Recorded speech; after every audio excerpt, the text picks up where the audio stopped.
Assalamualaikum warahmatullahi wabarakatuh. Asyhadu an la ilaha illallah wahdahu la syarikalah wa asyhadu anna Muhammadan abduhu wa rasuluh. Amma ba'du fa'udzu billahi minasy syaithanir rajim. Bismillahirrahmanirrahim. Allahumma salli ala Muhammad wa ala ali Muhammad kama sallaita ala Ibrahim wa ala ali Ibrahim innaka Hamidun Majid. Allahumma barik ala Muhammad wa ala ali Muhammad kama barakta ala Ibrahim wa ala ali Ibrahim innaka Hamidun Majid. Sekali lagi saya ucapkan Assalamualaikum warahmatullahi wabarakatuh kepada tuan-tuan yang berada di Baitul Salam, juga tuan-tuan dan puan-puan yang mengikuti daras maghrib pada hari ini di rumah masing-masing. Semoga apa yang telah kita dengar sebelum ini dapat memberikan manfaat yang sebanyak-banyaknya kepada tuan-tuan dan puan-puan sekalian. Dan seperti mana kita sedia maklum bahawa hadis-hadis dan penerangan berkenaan dengan solat masih sedang berlangsung, dan insya-Allah pada hari ini juga saya akan mengemukakan beberapa hadis sabda suci Rasulullah sallallahu alaihi wasallam yang berkaitan dengan bab solat ini. अभी नमाज के बारे में जिक्र चल रहे हैं, तो इंशाअल्लाह आज भी कुछ हदीसें मैं पेश करूंगा जो हज़रत सल्लल्लाहु अलैहि वसल्लम ने नमाज के बारे में इरशाद फरमाया. Namun sebelum itu perlu saya imbas kembali untuk tuan-tuan dan puan-puan semua mungkin sempat nak ikut semalam, di mana dua hadis yang saya kemukakan berkenaan dengan satu di mana Rasulullah SAW berikan contoh kepada kita semua berkenaan dengan solat, bahawa Rasulullah SAW memberitahukan kepada para sahabat radhiyallahu taala anhum, kalau ada sebatang sungai yang mengalir di depan pintu rumah kamu dan kamu mandi sebanyak 5 kali satu hari di dalam sungai itu, apakah masih tersisa lagi kotoran di badan kamu? Jadi sahabat-sahabat mengatakan pastinya tidak. Begitulah juga misal ataupun keadaan solat itu, solat 5 waktu itu, di mana kita dengan solat 5 waktu dapat membersihkan segala kotoran-kotoran rohani kita terutamanya, dan begitu juga jasmani dengan kita berwuduk selama 5 kali sehari. Dengan solat kita dapat membersihkan jiwa kita, dapat membersihkan kotoran-kotoran, karat-karat di dalam rohani kita, dan dengan solat juga kita dapat mendekatkan diri kita kepada Allah Ta'ala. कल जो मैंने हदीस पेश किया था उसमें हज़रत सल्लल्लाहु अलैहि वसल्लम ने ये मिसाल दिया कि अगर किसी के घर के सामने एक नहरें बहती है तो उसमें तुम 5 दफा एक दिन में 5 दफा नहाते हैं, तो क्या हमारे जिस्म में कोई गन बाकी रहेगी? तो साहबा करम ने कहा कि नहीं. तो इसी तरह आज़ा सल्लल्लाहु अलैहि वसल्लम ने फरमाया, इसी तरह नमाज 5 नमाजों की जो अल्लाह ताला ने फर्ज की, तो अगर हम अच्छी तरह उसको अदा करें तो कोई भी गन नहीं रहेगी हमारे अंदर में. जो रूहानी गन है वो भी खत्म हो जाएगा, क्योंकि नमाज के जरिया से हम अपने रूहानी को, अपने जिस्म को भी पाक कर सकता है. वुजू के जरिया से हम अपने जिस्म को भी पाक कर सकता है, और नमाज के जरिया से हम अपनी रूहानी को भी पाक कर सकता है और साफ कर सकता है. दूसरी hadis yang kedua yang semalam saya kemukakan, bahawa Rasulullah sallallahu alaihi wasallam bersabda berkenaan dengan amalan yang paling pertama yang akan dihitung oleh Allah Taala di hari kiamat nanti dari manusia, dari seseorang insan, itu adalah berkenaan dengan solatnya. Kalau hitungan ini baik, maka berjayalah dia. Tetapi kalau tidak baik hitungannya, solatnya ada kekurangan, maka dia akan menjadi orang-orang yang rugi. Dan Allah Subhanahu wa taala memberikan kesempatan juga bertanya kepada para malaikat, lihat, kalau sang hamba ini ada mengerjakan solat-solat nafal, maka dengan solat nafal itu dapat menutupi kekurangan dan kelemahan-kelemahan di dalam dia mengerjakan solat-solat fardu. Oleh kerana itu semalam pun saya tekankan bahawa hendaklah kita selain daripada solat fardu 5 waktu, kita hendaklah berusaha untuk mengerjakan solat-solat nafal, solat tahajud dan sebagainya. दूसरी हदीस जो कल मैंने शेयर किया था आप लोगों के साथ, वो एक हदीस है जो हज़रत सल्लल्लाहु अलैहि वसल्लम ने फरमाया कि सबसे पहले अमल जो अल्लाह ताला ने क़यामत के दिन इंसान से लिया जाएगा, उनके हिसाब, वो उनकी नमाज है। अगर उसके हिसाब ठीक है, ये नमाज ठीक है, तो वो कामयाब हो जाए। अगर वो उसके जो नमाज ठीक नहीं है तो वो गता में जाएंगे। फिर भी अल्लाह ताला ने मौका दिया इंसानों को।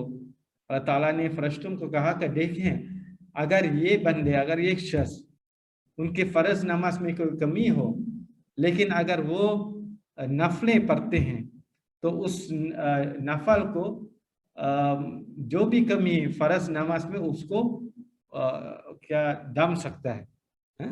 तो इसलिए मैं कल भी ताकीद की कि हम 5 नमाज फर्ज के अलावा हम ये भी कोशिश करना चाहिए कि ज़्यादा से ज़्यादा नफलें पढ़ें, क्योंकि नफल के वजह के ज़रिया से भी हमारे नमाज फर्ज अगर कोई कमी हो उसको मतलब कवर कर सकता है। Pada hari ini insya-Allah kita akan mendengar 2 lagi hadis berkenaan dengan sabda suci Rasulullah sallallahu alaihi wasallam yang berkaitan juga dengan doa yang saya perdengarkan di hari-hari sebelumnya, di mana doa Hazrat Ibrahim alaihissalatu wassalam, dan ini akan selalu saya ulang supaya kita semua ingat dan sentiasa membacanya. Kerana doa ini sangat penting. Rabbi ja'alni muqimas solati wa min zurriyati. Di mana Hazrat Ibrahim alaihissalam berdoa kepada Allah Ta'ala, jadikanlah aku orang-orang yang mengerjakan solat, dan begitu juga anak keturunanku. Sebab itulah doa ini selalu saya akan peringatkan kepada tuan-tuan dan puan-puan sekalian untuk membacanya. Dan sesuai dengan doa ini juga, Rasulullah SAW di dalam salah sebuah hadis, Rasulullah SAW bersabda, hadis yang diriwayatkan oleh Hazrat Umar bin Shu'aib,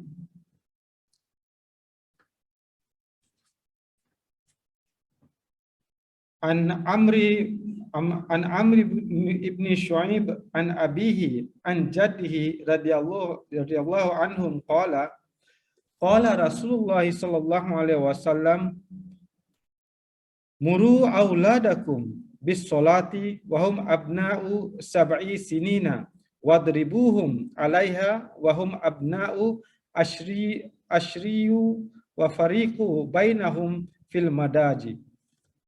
Hadis yang ringkas tetapi ianya mengandungi beberapa nasihat yang sangat penting, terutamanya untuk kita mendidik anak-anak kita dalam mengerjakan solat.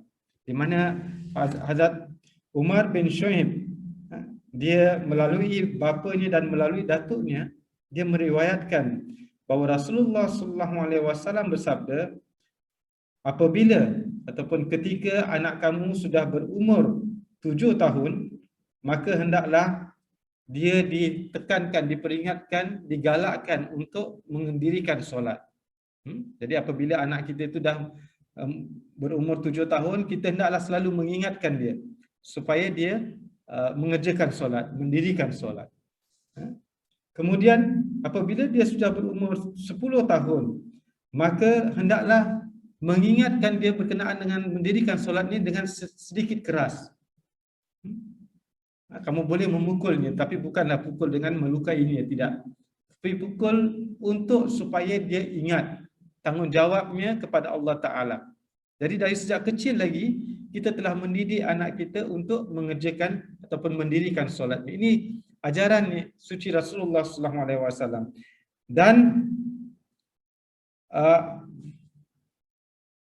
Dan apabila 10 tahun tadi kita dah memperingatkan dia secara tegas berkenaan dengan penting mendirikan solat, dan hendaklah juga kita mengasingkan tempat tidurnya. Kalau kita ada anak laki-laki dan perempuan, kita harus asingkan. Kalau dia selama ini tidur dengan ibu bapa, umur dah 10 tahun, kita kena asingkan tempat tidurnya. Dia tak boleh tidur lagi dengan kita, ataupun dia tidak boleh tidur dengan adik-beradiknya. Kalau laki-laki tak boleh tidur dengan perempuan. Jadi ini kita perlu faham perkara ini. Sebab itulah saya katakan tadi hadis ini pendek tetapi mempunyai satu pelajaran yang sangat penting dalam kita mendidik anak kita, terutamanya mencintai solat. Apabila umurnya dah 7 tahun, maka hendaklah kita mengingatkan dia, menggalakkannya untuk mendirikan solat. Dan apabila dia dah berumur 10 tahun, kita hendaklah mengingatkannya dengan secara sedikit keras, dengan memukulnya pun. Tetapi bukan seperti yang saya katakan tadi, bukanlah pukul sampai dia luka, tidak. Dan hendaklah kita mengasingkan tempat tidurnya. Jadi ini satu perkara yang sangat penting dalam kita mendidik anak-anak kita, dan sesuai dengan doa yang dipanjatkan oleh Hazrat Ibrahim AS untuk keturunanku. Jadikanlah aku dan keturunanku orang-orang yang mendirikan solat. Jadi Rasulullah SAW berkenaan dengan keturunan, anak keturunan kita ini, kita hendaklah mendidik anak kita, menanamkan kecintaan terhadap solat ini sejak dia berumur 7 tahun. Dan alhamdulillah kita melihat anggota-anggota jemaat kita juga banyak membawa anak-anak ke masjid ataupun solat bersama-sama walaupun anak itu belum berumur 7 tahun. Ini satu perkara yang sangat baik, sangat positif, dan perkara ini haruslah kita tekankan dan berikan kefahaman kepada anak-anak kita kenapa kita harus mengerjakan solat. Kita bagi tahu dia, inilah tujuan kita manusia diciptakan oleh Allah Ta'ala. Jadi ini satu hadis yang sangat penting untuk kita selalu ingat, terutamanya dalam kita menanamkan kecintaan kepada diri anak-anak kita terhadap solat. ये हदीस हजरत उमर बिन शुएब अपने बाप और अपने दादा से रिवायत करते हैं कि हजरत सल्लल्लाहु अलैहि वसल्लम ने फरमाया, जब तुम्हारे बच्चे 7 साल के हो जाएं तो उन्हें नमाज पढ़ने की ताकीद करो, और जब वो 10 साल के हो जाएं तो नमाज ना पढ़ने पर सख्ती करो, और उस उम्र में उनके बिस्तर भी अलग करो, यानी उनको अलग-अलग बिस्तर पर सुलाया करो. jadi ये छोटी सी हदीस है, लेकिन उसमें एक बहुत अहम तरबियत है जो हज़रत सल्लल्लाहु अलैहि वसल्लम ने हम सबको दिया. बचपन से ही हम अपने बच्चों को ये बताना चाहिए कि हम किस लिए अल्लाह ताला ने पैदा किया. इसलिए अल्लाह ताला ने पैदा किया ताकि हम अल्लाह ताला की इबादत करें. तो बचपन से ही हम ये जोश हमारे बच्चों के अंदर में उसको पैदा करना चाहिए, उसको उगाना चाहिए, ताकि वो हमेशा ये सोचते हैं कि हमारा ये फर्ज है हम नमाज पढ़ें, क्योंकि ये हमारे पैदाइश का मकसद है. जब बच्चे 7 साल की उम्र है उसको नमाज के बारे में ताकीद की. अगर वो 10 साल हो जाए, अगर फिर भी वो नमाज नहीं पढ़ते तो सख्ती करो, उसको मार सकते हैं, लेकिन वो इस तरह ना मरे कि वो जख्मी हो जाए, नहीं, बस सिर्फ उसको याद दिलाना चाहिए कि नमाज पढ़ो, नमाज हमारे लिए फर्ज है. तो और उस उम्र में उसके बिस्तर अलग करना चाहिए. अगर इससे पहले वो हमारे साथ सोते हैं, माँ बाप के साथ सोते हैं, जब उसके उम्र तक पहुंच गए, 10 साल पहुंच गए, तो उसके बिस्तर अलग करना चाहिए, अलग सुलाया करना चाहिए. अगर वो अपने या लड़का अपने बहन के साथ सोते थे, तो जब वो उसके उम्र 10 साल हो गए उसको अलग करना चाहिए, उसके बिस्तर अलग करना चाहिए. तो ये बहुत अहम तरबियत है जो हज़रत सल्लल्लाहु अलैहि वसल्लम ने हम सबको दिया. तो इसलिए हम कोशिश करें, उस पर अमल करें, और बार बार अपने बच्चों को ताकीद की, अपने बच्चों को नसीहत दें कि यही हमारे पैदाइश का मकसद है, अल्लाह ताला की इबादत करो. और जैसे पहले भी मैंने कहा था, सबसे मुकम्मल इबादत वो नमाज है. तो इसलिए हम अपने बच्चों को समझाना चाहिए. Hadis yang kedua agak panjang, saya akan bacakan terjemahannya saja, dan ini pun perkara yang sangat penting dalam kita mendirikan solat. Kerana tanpa wuduk solat seseorang itu tidak ada artinya, tidak ada faedahnya. Oleh kerana itu wuduk adalah merupakan bahagian daripada solat. Bahagian daripada solat. Jadi kalau tidak ada wuduk, seseorang itu tidak boleh mengerjakan solat. Kalaupun dia kerjakan solat, solatnya tidak akan mendatangkan faedah apa-apa. Dan sebab itulah Rasulullah SAW di dalam sunnah-sunnah beliau memperlihatkan kepada kita semua, sebelum beliau mengerjakan solat, beliau mengambil wuduk dulu. Jadi ini satu perkara yang sangat penting, dan hadis ini diriwayatkan oleh Hazrat Utsman radhiyallahu taala anhu. Beliau pada satu kali beliau meminta air dan memperlihatkan bagaimana Rasulullah sallallahu alaihi wasallam berwudu. Nanti di akhir hadis ini Hazrat Utsman menerangkan kenapa kita harus berwudu seperti ini. Jadi beliau menerangkan bahawa pertama sekali setelah beliau meminta air untuk berwudu, pertama sekali beliau 3 kali mencuci tangan beliau. 3 kali. Jadi kalau sekarang ni pipe saja kan, pipe tu mengalir, kita cuci sajalah. Kita tak boleh tahu berapa kali kita cuci. Tapi dah kita cuci bersih, dan kemudian dengan tangan kanan kita, kita hendaklah berkumur. Jadi jangan silap pula yang kita berkumur dengan tangan kiri. Itu bukan sunnah Rasulullah. Rasulullah SAW berkumur dengan tangan kanan. Itu pun 3 kali. Kemudian membersihkan hidung. Itu pun 3 kali. Dan kemudian sampai ke siku, tangan ke siku. Kadang-kadang ada orang sampai sini juga. Ada dia pakai dengan panjang agaknya. Dia malas nak tarik ke belakang. Sampai sini je. Dia berwuduk itu tidak betul. Mestilah sampai ke siku kita. Berwuduk sampai siku sebanyak 3 kali. Dan kemudian menyapu sedikit air di atas kepala kita. Jangan, itulah Abang Saleh. Dia bukan macam ni je tak bukan. Abang Saleh kalau selama ni buat macam ni, itu tak betul. Kena satu tangan ke 2 tangan ke, pokoknya lap. Bukan diletak air kat sini je. Itu pun salah. Gini. Itu pun 3 kali. Dan kemudian mencuci kaki sampai ke siku. Sampai ke buku lali. Sampai ke buku lali kita. Bukanlah sampai ke, kadang-kadang ada orang sampai lutut dia cuci kaki. Gosok. Sebaiknya gosok supaya kotoran-kotoran apa yang ada yang melekat itu tanggal. Kita tak boleh pastikan dengan air paip kencang itu pun kita tak boleh pastikan kotoran-kotoran itu boleh tertanggal. Kenapa? Rasulullah SAW bersabda lagi yang berkaitan dengan hadis ini, barang siapa yang berwuduk seperti itu, berwuduk dengan cara yang betul, dengan cara yang baik, dan kemudian tanpa dia was-was, tanpa dia merasa was-was, dan dengan penuh kekhusyukan dia mendirikan solat, maka Allah Subhanahu Wa Taala akan mengampunkan dosa-dosa. Jadi itulah saya katakan tadi, wuduk ini merupakan bahagian yang penting dalam solat kita. Kita dah berwuduk dengan cara yang sempurna, bukan cara yang kelang kabut, tidak, dengan penuh penghayatan kita wuduk, kemudian kita berdiri untuk solat, tanpa rasa was-was lagi dah. Dan dengan penuh khusyuk, kita betul-betul memfokuskan perhatian kita kepada solat kita, maka Rasulullah SAW bersabda, Allah Subhanahu Wa Taala akan mengampunkan dosa-dosa orang itu. Jadi jangan kita ambil wuduk sembarang saja, ikut suka hati kita. Kadang-kadang 1 kali kita cuci kaki dah, ataupun kadang-kadang kita kumur 1 kali sudah, ataupun 2 kali tak. Rasulullah SAW percontohkan 3 kali. Cuci tangan 3 kali sampai siku, kaki pun. Jangan kelang kabut. Kerana kita kembali kepada ayat yang difirmankan oleh Allah Subhanahu Wa Taala bahawa ala bi zikrillah tatma'innul qulub.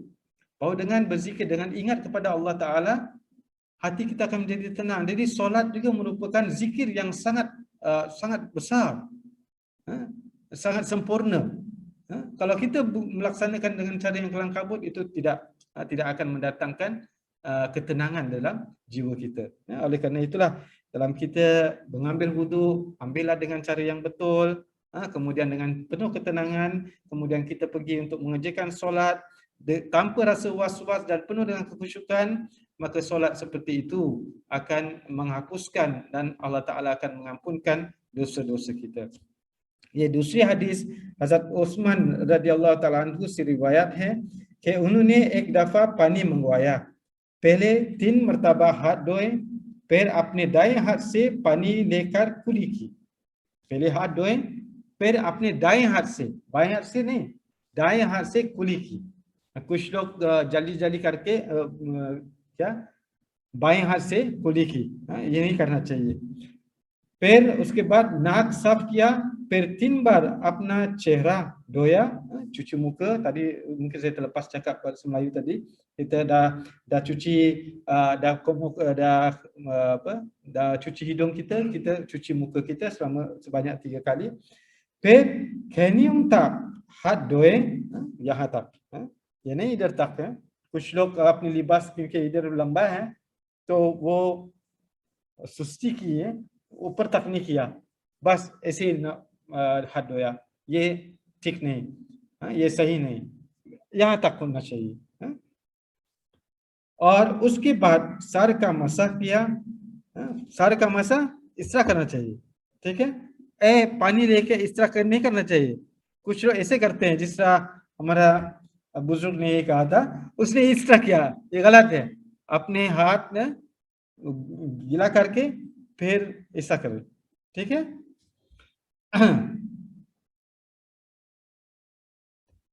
फिर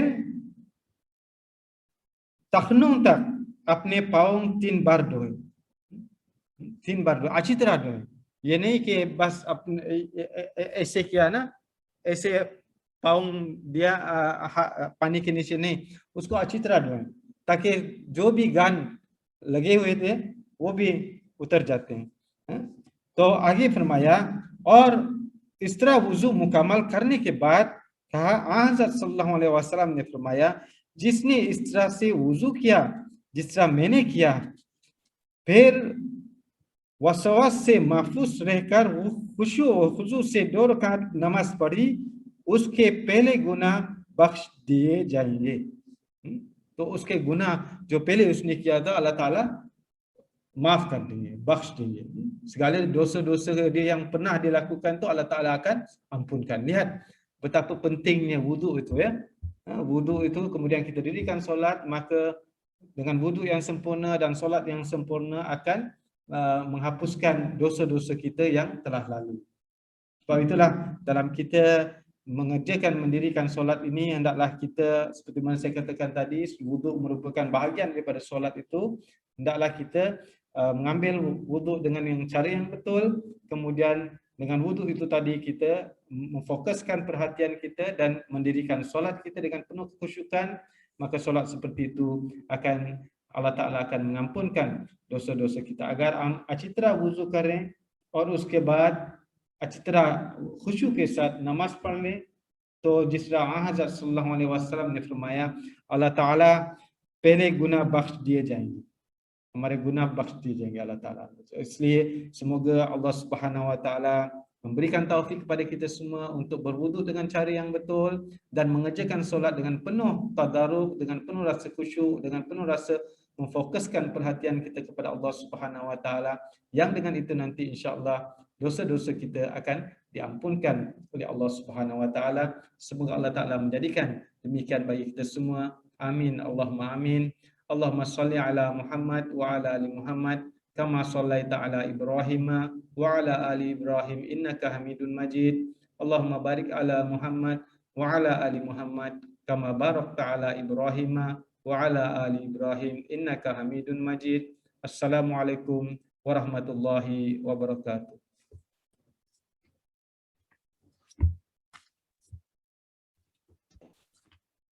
Waalaikumsalam. Rashid,